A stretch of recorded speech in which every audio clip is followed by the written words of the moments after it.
இந்த பதிவில் ஆவணப்படம் பற்றி பார்க்கலாம். ஆவணப்படம்னா என்ன அப்படிங்கிறத பார்க்கலாம். உலகில் நடக்கும் நிகழ்வுகளை நடந்தவாறே எழுதி அல்லது பதிந்து வைக்கும் உண்மை குறிப்பை தான் ஆவணம்னு சொல்கிறோம். அதை திரைப்படமாக எடுக்கும்போது அதை ஆவணப்படம்னு சொல்கிறோம். இதை நடக்கும்போதே படப்பிடிப்பு கருவியை வச்சு உண்மை சம்பவத்தை அப்படியே எடுத்து கொடுத்தா அதுக்கு பேர் தான் டாக்குமெண்ட்ரி ஃபிலிம். இதை வேறு பேர் என்னன்னாக்கா விவரண படம், தகவல் படம், செய்தி படம், சாசன படம், இது எல்லாமே டாக்குமெண்ட்ரி ஃபிலிமோட வேறு பெயர்கள்.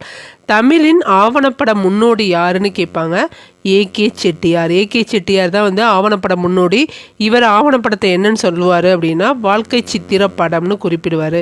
இவர் 1940 மகாத்மா காந்திங்கிற ஆவணப்படத்தை தயாரித்து புதுமையை ஏற்படுத்தினார்.